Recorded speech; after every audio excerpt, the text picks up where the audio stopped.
Ngayong araw nga pala mga gar ay kaarawan ng lola ko kaya sosorpresahin namin siya ng ate ko. Nagluto nga lang din ng misis ko ng pansit at bumili ng cake dahil ito lang ang nakayanan. Pero bago yon, ako nga pala si Andres. Mukha lang akong tamad pero masipag ako.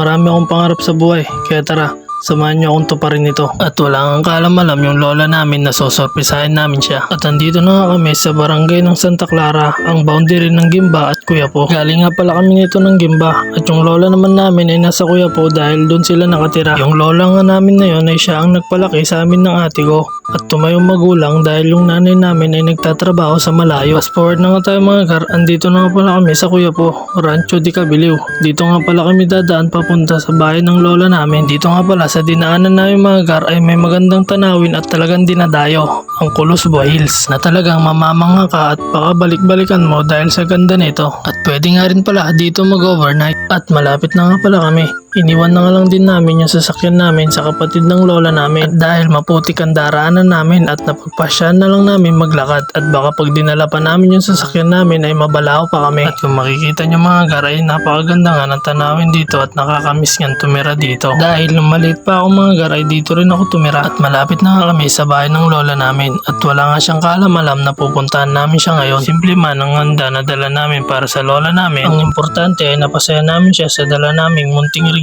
at naalala ang kanyang kaarawan. Hindi man ito katulad ng kadalasan nakikita nyo at marami man ang hindi nakapunta at nakaalala ay alam ko na napasaya namin ng lola namin. Kaya tara, sabay-sabay natin tignan kung anong reaksyon niya sa pagdating namin. Oh, happy birthday! Thank you, anak ko. Happy birthday po. Salamat na ko. Pero bakas nga sa kanyang mukha ang saya at nabigla nga siya sa aming pagdating. Wala man kami ng material na bagay at mahirap lang kami. Pero busog naman kami sa pagmamahal at aruga na galing sa lola namin. At hindi man kami pinalad na magkaroon ng buo at masayang pamilya. Masaya pa rin kami dahil meron kaming mabait at mapagmahal na lola. At kahit kailan hindi pa niya kami napagbubuhatan ng kamay, napapagalitan o simple nga lang din ang wish ng lola namin sa kanyang kaarawan. Wish mo na. Wish ko, tumubo na ang ngipin ko. Wish ko, may bagima. Ay, kaya mo na nga rin.